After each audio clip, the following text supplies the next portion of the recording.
It's like if I was Republicans right now, I'd be losing my mind saying, what are you doing? Like, let's focus on expenses. And yet he spends time saying there aren't a problem. For a White House less than 3 months out from an election day, the economic news this week is exactly what you would not want to see.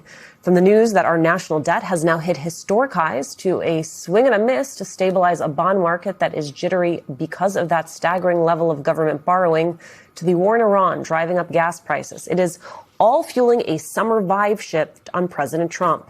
An Economist YouGov poll found Trump's overall approval rating at 33%. That is the lowest number Trump has seen in that poll in either of his terms.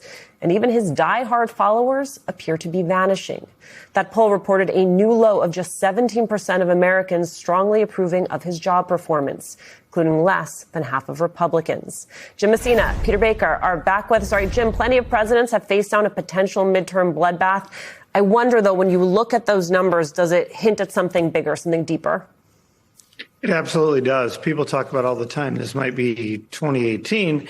It's way worse than that. In 2018, as we talked earlier, he was underwater by 10 points with independent voters. He's now underwater by 40-some points with independent voters. We just haven't seen something. I think it's more like 2006 when the Democrats took the House and the Senate at the end of George Bush's term because of the numbers. A number you and I closely track is Latino men. Donald Trump became the first Republican to carry them in 2024 by 10 points. He's now underwater by 30-some points with those same voters. Those are the voters that are going to decide elections in Nevada, in Georgia, in some of these big Senate races. And so, we're just not seeing numbers like this before. And again, when you're in the White House, you realize every day is a choice and you've got to decide what to do. And at a time when we all would be moving an economic narrative, when we'd have the president out there talking, going to local events, talking about factories and jobs, he's giving reporters a tour of the helipad.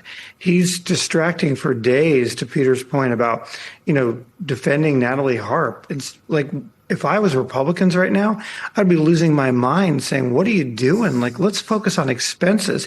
And yet he spends time saying there aren't a problem. And so this is a creation mostly of their own making.